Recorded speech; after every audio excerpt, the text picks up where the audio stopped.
Muito bom dia, meus irmãos. Eu quero mais uma vez saudar a todos com a graça e com a paz no nosso Senhor e Salvador Jesus Cristo.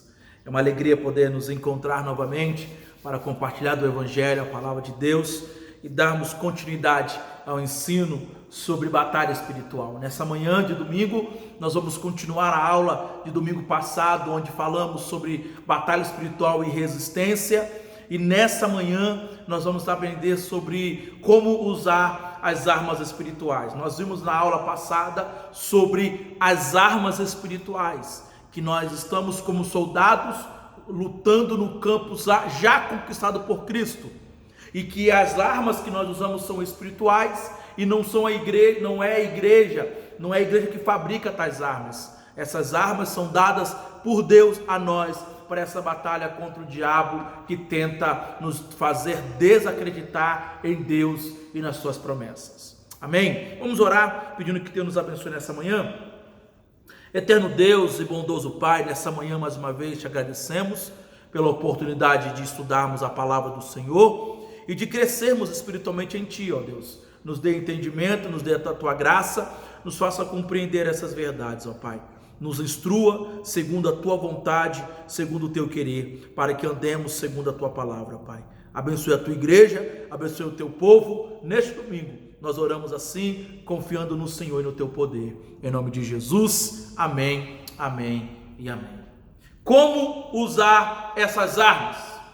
Na batalha espiritual e resistência, nós aprendemos na aula passada sobre as armas espirituais. Agora, como usá-las? É a aula de hoje. Veja bem, queridos irmãos, o que nós temos que entender aqui nesse ponto? Que nem Cristo, nem os seus apóstolos nos deixaram um detalhado plano de batalha com instruções específicas. Nenhum deles. A guerra espiritual é muito mais uma questão de caráter pessoal do que de estratégias espirituais. Paulo, que nós aprendemos aqui, foi a partir dessa perspectiva que o apóstolo Paulo, orientou Timóteo a combater o bom combate. Ele tinha em mente, ele compreendia, e nós também assim entendemos e compreendemos, à luz da palavra de Deus, à luz dos do ensino apostólico, que a guerra espiritual é muito mais uma questão de caráter pessoal do que de estratégias espirituais. Precisamos de um genuíno caráter cristão para enfrentar as astutas ciladas do diabo contra nós. E aqui Paulo, no capítulo 1 de Timóteo, que nós lemos, versículo 18 e 19, ele diz: esse é o dever que te encarrego, ó filho Timóteo, segundo as profecias de que antecipadamente foste objeto. Combate, firmado nelas o bom combate, mantendo fé e boa consciência. Guarda essas duas palavras, guarda essas duas expressões de Paulo: mantendo fé e boa consciência. Porquanto alguns, tendo rejeitado a boa consciência, vieram a naufragar na fé. E dentre esses se contam Himeneu e Alexandre, os quais entreguei a Satanás para serem castigados, a fim de não mais blasfemarem. Aqui, o bom combate a que Paulo se refere aqui eram as lutas do ministério pastoral de Timóteo. Timóteo devia combater firmado nas profecias a seu respeito. Paulo certamente aqui se refere ao ato da sua ordenação, quando ele e os demais presbíteros ordenaram Timóteo ao ministério pastoral. E aqui Paulo diz para ele, Timóteo, que ele devia usar o fato de haver sido ordenado, chamado, como encorajamento para ficar firme no combate cristão. Ele devia usar essa ordenação, o fato de ter sido ordenado por Deus, através do apóstolo e demais presbíteros, como um encorajamento para a batalha que ele deveria ou que ele enfrentaria. Então Paulo orienta Timóteo de duas formas nessa batalha. Como é que você deve manter-se firme nessa batalha, Timóteo? De duas maneiras. Primeiro, mantendo fé. Ele diz, mantendo fé. E o que isso significa, pastor? O que isso quer dizer? Fé não é simplesmente crer, uma crença infalível ou uma confiança infalível em Deus. É muito mais do que isso. Fé aqui para o apóstolo Paulo, mantendo fé aqui, significa a fé no ensino apostólico, mantendo-se fé no ensino do Evangelho. Ou seja, em outras palavras, o que Paulo está orientando Timóteo aqui é: combate o bom combate, Timóteo, mantendo-se firme na sã doutrina, apegando-se, Timóteo, à palavra da verdade. É assim que você vai combater. Então, ao exortar Timóteo a combater o bom combate, Paulo aqui não lhe dá palavras mágicas de poder, nem o ensina a repreender doenças, nem o ensina a amarrar demônios, não o ensina a decretar a queda de potestade satânica, mas simplesmente ele diz: Timóteo, combate o bom combate, mantendo-se firme no ensino da palavra de Deus. É assim que eu e você vamos nessa luta combater as armas, as ciladas do diabo, queridos irmãos, é mantendo-se firme na palavra de Deus, é mantendo-se firme na doutrina bíblica, é mantendo-se firme nos ensinos da palavra de Deus. É assim que vamos combater. E Paulo também, em seguida, após dizer para manter-se firme na fé, na sã doutrina, Paulo orienta Timóteo a manter a boa consciência. Porque para o apóstolo Paulo, manter uma boa consciência, ou seja, ter uma boa consciência e uma boa doutrina, era uma relação muito estreita. Havia uma estreita relação entre boa doutrina e boa consciência. Boa doutrina e boa consciência. Mas o que é isso, pastor Eliel? O que significa ter boa consciência? Ter boa consciência, queridos irmãos, significa ser sensível à orientação de Deus quanto ao nosso agir, que é encontrado em sua palavra. É isso que é ter boa consciência, é você ser sensível à orientação de Deus, aquilo que Deus ordena, determina em sua palavra, para que eu e você andemos segundo a tua palavra. É manter essa sensibilidade de entender o que Deus quer de nós naquilo que fazemos, no casamento, no trabalho, no nosso dia a dia, nas nossas relações. Como é que nós nos mantemos? Como é que nós estamos? É isso que é ter boa consciência. Então, manter a fé e a boa consciência significa viver uma vida reta, seguindo de coração, de todo o coração, os preceitos da palavra de Deus e da fé. Por isso que ao dar instruções a Timóteo sobre a batalha que enfrentaria no ministério cristão, Paulo não lhe prescreve estratégias. Paulo não dá estratégias para Timóteo: ó Timóteo, use essa estratégia que vai dar certo. Não, ele não fala isso, muito pelo contrário, ele recomenda-lhe aqui essas atitudes para que ele tenha vitória. Quais são elas? Manter-se a fé enraizada no ensino bíblico, e manter também uma vida reta e santa, na qual a consciência não tenha que lhe acusar. Ter boa consciência é isso, é não ser acusado de coisa alguma. E eu pergunto para você nessa manhã que me escuta: como é que você tem batalhado essa batalha? Como é que você tem guerreado? Como é que você tem lidado com as batalhas espirituais na tua vida? Será que você tem se mantido firme na doutrina? Será que você tem se mantido firme na fé? Será que você tem boa consciência? Será que a tua consciência não tem nada que lhe acusar? Aqui está o nosso desafio, irmãos. Essa é a nossa verdadeira batalha, é não ter nada que a consciência nos acuse e manter a nossa fé firme nas doutrinas. E se você mantém, por que Paulo disse que existe uma estreita relação entre boa doutrina e boa consciência? Se você tem boa doutrina, um bom ensino, se você estuda a Bíblia, se você estuda a palavra de Deus, se você tem uma boa doutrina bíblica e compreende o que Deus é, aquilo que Ele quer para você, aquilo que Cristo deseja para você, o que a palavra ensina, como você deve proceder, se você tem boa doutrina, vive mantendo uma fé firme nessas doutrinas, vive de acordo com elas, você terá boa consciência.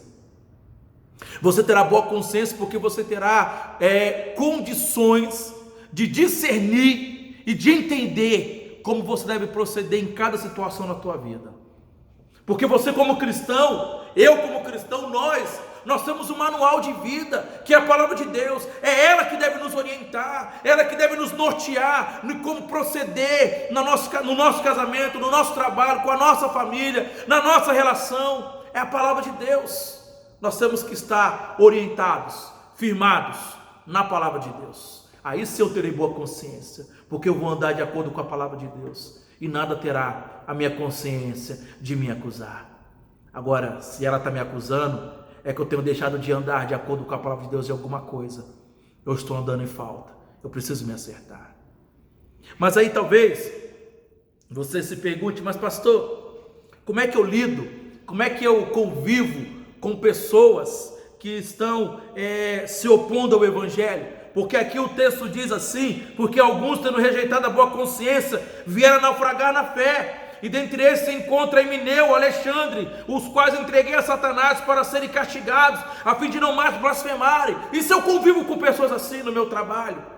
E se dentro da minha família tem pessoas assim, pastor Eliel, que não tem uma vida cristã saudável, não são crentes, são cativos de Satanás? O que fazer nessas horas? Quando a gente lê o apóstolo Paulo na sua segunda carta a Timóteo, no capítulo de número 2, no verso de número 24 a 26, Paulo fala bem assim: ora, é necessário que o servo do Senhor não viva a contender, e sim deve ser brando para com todos, apto para instruir, paciente, disciplinando com mansidão os que se opõem, na expectativa de que Deus lhes conceda não só o arrependimento para conhecerem plenamente a verdade, mas também o retorno à sensatez, livrando-se eles dos laços do diabo, tendo sido feitos cativos por ele para cumprirem a sua vontade. Nós convivemos muitas vezes com pessoas que estão cativas pelo diabo, que estão presas, opõem-se ao Evangelho, estão presas nos laços do diabo, foram feitas cativas por ele para cumprir a sua vontade. Como é que nós lidamos com isso? Como é que nós fazemos? Paulo é que orienta.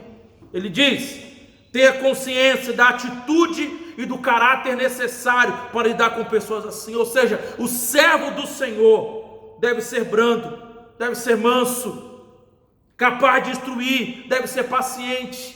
É assim que devemos ser. Nós temos que saber lidar com pessoas assim. Nós precisamos instruir essas pessoas na verdade do Evangelho, não deixar de falar nada da palavra, mas falar toda a verdade. E aqui é um desafio, queridos, que muitas vezes nós ficamos irritados. Lidando com pessoas assim, nós ficamos muito irritados. É difícil, não é fácil não. Você lidar com a pessoa que convive com você, que se opõe à verdade, que se opõe ao Evangelho, é difícil. Por isso que Paulo diz: não se deixe irritar por essa resistência acirrada. Nós temos que entender que pessoas que estão cativas por Satanás têm a mente confusa pelo diabo. Elas não entendem, não compreendem, e é somente pelo Evangelho, é pregando a verdade que elas serão libertas. Por isso que em João capítulo 8, 32, conhecereis a verdade e ela vos libertará. Nós temos que pregar a verdade para elas. Nós temos que aguardar a intervenção da graça divina. Por isso que a única estratégia ensinada por Paulo é pregar o Evangelho de Cristo aos cativos do diabo. Não pode haver libertação total, real, se a nossa mente não for convencida, esclarecida e liberta pela verdade da palavra de Deus. É assim que devemos proceder, é desse jeito. Por isso que Paulo orienta Timóteo: Timóteo, mantenha-se firme na doutrina, tenha boa consciência. E se você conviver com pessoas que estão resistindo ao Evangelho, com pessoas que estão cativas do diabo, que você possa instruir essas pessoas na verdade, pregue a verdade, ensine a verdade, viva essa verdade, Timóteo, viva essa verdade. Mas eu quero, a lição ainda, esse ponto me orienta ou nos instrui a olharmos para outros textos, outras verdades sobre como usar essas armas. Quando a gente olha para Pedro, queridos irmãos, o apóstolo Pedro, na sua primeira epístola, capítulo 5, versos 8 e 9, 1 Pedro, capítulo 5, eu convido você a abrir a palavra de Deus, capítulo 5, versos 8 e 9, ele diz bem assim: sede sóbrios e vigilantes, o diabo, vosso adversário, anda em derredor, como leão que ruge procurando alguém para devorar. Resisti-lhe firmes na fé, certo de que sofrimentos iguais aos vossos estão se cumprindo na vossa irmandade espalhadas pelo mundo.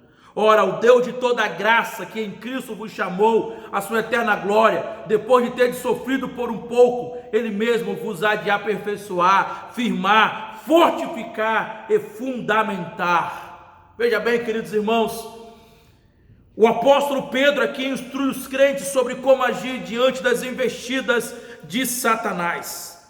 Como que os crentes devem agir diante das investidas de Satanás. E aqui é interessante observarmos que Pedro escreve essa carta aos cristãos, aos crentes espalhados pelo império, que estavam sofrendo severas perseguições do Império Romano, inclusive sendo mortos por causa da sua fé. E nesse contexto, Pedro aqui exorta aos crentes ficarem vigilantes, porque eles têm um adversário muito mais terrível que o Império Romano, isto é, o diabo. E apenas uma vez aqui na carta ele menciona o diabo, e ele compara o diabo aqui a um leão faminto, que ruge ao redor de um curral de ovelhas, esperando o momento mais propício para devorar aquelas ovelhas. E qual é a orientação de Pedro e para a igreja daquela época, como para a igreja na nossa época? É que os cristãos devem ser vigilantes, os cristãos devem ser sóbrios, ou seja, não devem se descuidar um só momento, ou dar uma só brecha ao diabo. Nós não podemos se descuidar da nossa vida espiritual. Na verdade, queridos irmãos, nós devemos resistir ao diabo, nós devemos ficar firmes, não podemos dar uma brecha para ele, nós temos que ficar firmes. E para encorajá-los, lembra esses irmãos, como nós devemos lembrar também, que muitos cristãos pelo mundo afora sofrem o mesmo tipo de tribulação. Mas uma coisa é certa: Deus haverá de proteger, Deus haverá de trazer a libertação, conforme diz o texto aqui, é Deus que vai firmar, fortalecer, fundamentar, é Deus que vai nos guardar, somente Deus. O que Pedro ensina à igreja de hoje com essa palavra é que nós devemos resistir ao diabo. O que fazer, pastor, diante dos ataques do diabo, os ataques malignos? Resista às acusações do diabo, resista a isso, irmão, resista. Não pode haver dúvida do que essa resistência significa, porque talvez você pergunte: pastor, o que significa resistência? Resistir ao diabo. O que Pedro quer dizer aqui? Essa resistência ao diabo significa dizer não às tentações do diabo.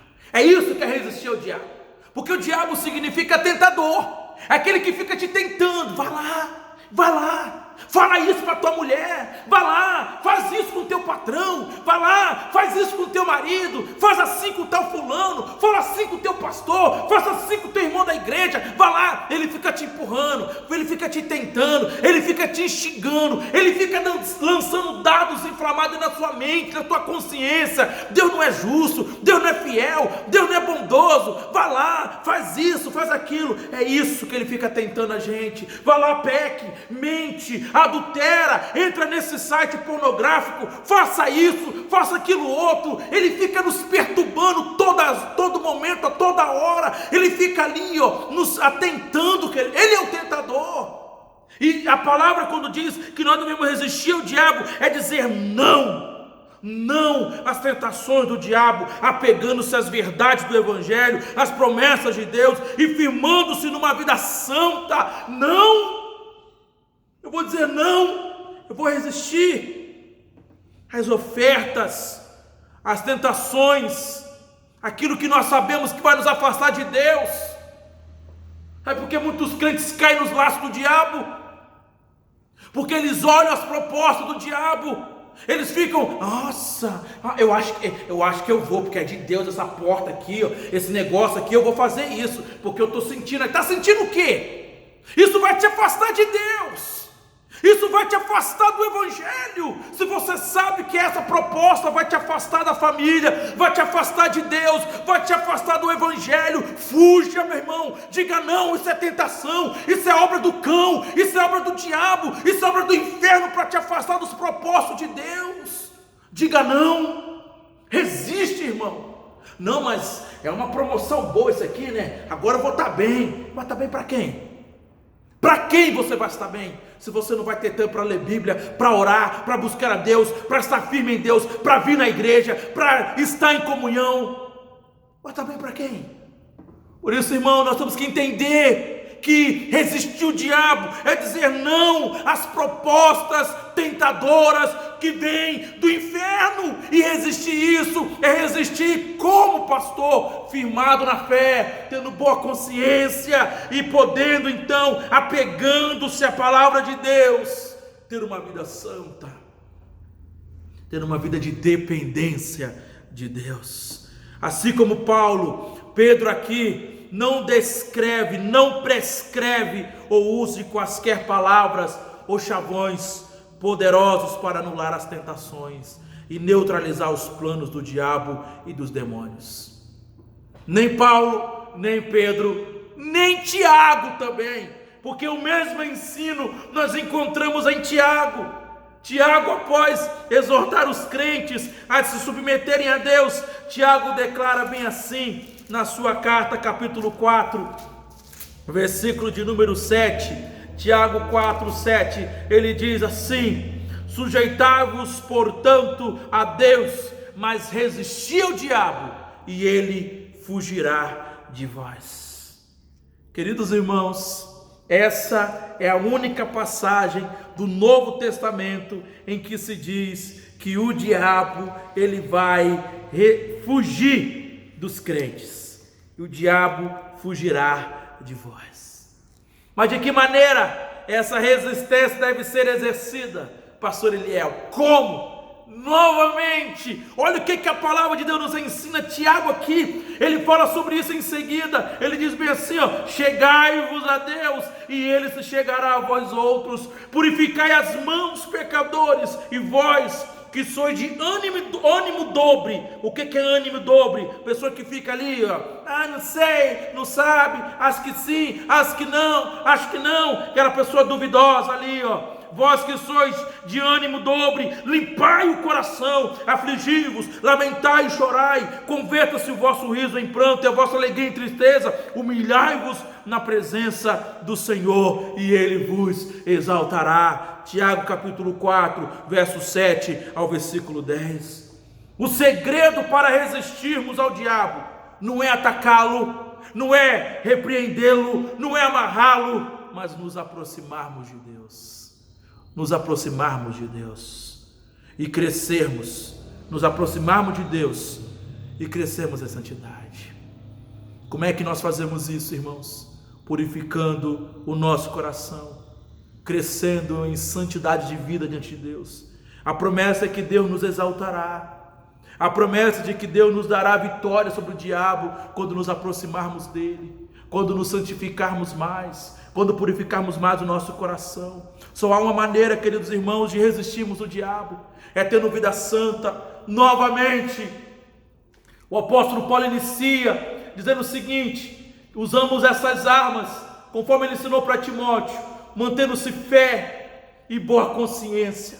Essa estreita relação de boa doutrina e boa consciência caminham juntas, devem caminhar juntas na vida do cristão. Eu ter uma boa doutrina e eu ter uma consciência pura, ter uma consciência tranquila de que o meu proceder, de que a minha vida está de acordo com os parâmetros da palavra de Deus e da boa doutrina que eu tenho aprendido, que eu estou estudando, que eu estou vivendo. É assim, queridos irmãos. Aí o apóstolo Pedro diz para eu e você resistirmos, vencermos o diabo, nós precisamos estar em Cristo, estar firmes na fé, firmes na fé, firme na palavra de Deus. E Tiago vem colaborando com isso. Queridos irmãos, eu concluo dizendo o seguinte: essas diferentes passagens estudadas nessa manhã são instruções dos apóstolos sobre como enfrentar Satanás. Essas passagens são unânimes em nos ensinar que o plano de Deus para a igreja é que ela resista aos ataques do diabo, firmando-se na palavra de Deus e em suas promessas. Isso significa que devemos nos sujeitar a Deus. Isso significa que devemos ter uma vida limpa, em submissão a Ele. Isso significa que nós devemos andar em comunhão com Ele. Isso significa que nós devemos ter apego à sã doutrina. Porque o diabo não pode derrubar ou destruir aquele que se aproxima de Deus em fé. Ele não pode destruir aquele que está apegado-se à verdade de Deus e que se orienta por ela. O diabo não pode, porque nós estamos em Cristo e na palavra de Cristo e firmado a nossa fé nela. Eu pergunto para você nessa manhã, perguntas conclusivas. Como é que anda, ou como você tem tratado a sã doutrina revelada por Deus na Escritura? Como é que você tem tratado isso? Que valor você tem dado à doutrina de Cristo, à doutrina da palavra de Deus? Qual é o valor da Bíblia na sua vida? Você a vê como ensinos enfadonhos ou como fonte de vida? Como é que você vê a palavra de Deus na sua vida? Quanto tempo você se dedica à leitura, ao estudo da palavra de Deus? Quanto tempo, queridos? Você se lembra que na tentação do deserto, Jesus, lá em Mateus 4, venceu o diabo com o poder da palavra. A única forma. Se você quer vencer, se a igreja quer vencer, se a igreja quer ser vitoriosa contra os ataques do diabo nessa batalha espiritual, nós temos que viver a verdade, pregar a verdade, ensinar a verdade. Ensinar a verdade. Essa é a minha luta. Essa é a minha batalha como pastor dessa igreja, de ensinar a verdade, de pregar a verdade e de lutar para viver nessa verdade, de manter a minha consciência limpa e de manter a minha fé firme nessas verdades. E esse é o meu desafio para você, minha amada igreja presbiteriana Filadélfia. Mantenha-se firme, tenha boa consciência, resista, fique firme em Cristo, na palavra de Deus. Reserve um tempo na sua vida, leia a palavra de Deus, estude a palavra de Deus. Oremos, pedindo a Deus força, pedindo a Deus graça, pedindo a Deus que nos ajude para mantermos firmes na fé e na sã doutrina da sua palavra. Ó Deus, obrigado por essa manhã. Obrigado, Deus, porque a tua palavra é viva e eficaz. Obrigado porque o Senhor revela a nós a vontade do Senhor, o desejo do Senhor, o plano do Senhor. O Senhor quer que andemos firmes na tua palavra. O Senhor quer que batalhemos firmes no Evangelho. O Senhor quer que mantenhamos uma consciência limpa, Pai, de acordo com a orientação da tua palavra a nós. Nessa manhã, Deus, eu peço perdão a ti. Eu te peço perdão porque muitas vezes nós falhamos nisso. Eu te peço perdão, Deus, porque muitas vezes nós não andamos segundo a tua palavra, não vivemos segundo a tua palavra, não cremos em tua palavra. Nos perdoe, Pai, porque muitas vezes rejeitamos as orientações da tua palavra. E eu te clamo e te peço nessa manhã que o Senhor me ajude, que o Senhor nos ajude, para que a gente possa, no nome de Jesus, manter-se firme na fé, que a gente possa manter-se firme na sã doutrina, firme os passos dessa igreja, Deus, firme os passos da liderança dessa igreja, que o Senhor comece em mim, Deus, firme os meus passos, para que eu possa estar firme na tua palavra, pregar a verdade sempre, ensinar a verdade sempre, que nós não venhamos nos desviar dessa verdade, que os apelos mundanos, que as situações deste mundo não venham nos desviar das verdades, ó Pai, que não nos apeguemos a este mundo, mas que nos apeguemos à sã doutrina. Ó Deus, que a nossa igreja esteja firme na tua palavra, que os homens dessa igreja, que as mulheres dessa igreja, que os adolescentes dessa igreja, que os jovens dessa igreja, que as crianças dessa igreja, que cada um de nós estejamos firmes na tua palavra, ó Pai. Ó Deus, nos ajude nisso, Pai, que a tua palavra nos ajude nessa batalha, para lutarmos na certeza de que o Senhor é o Deus que peleja por nós e que nos guardará de todo mal, Pai. Em nome de Jesus, que eu oro, crendo no Senhor, Pai, dependendo do Senhor, em tudo e para tudo.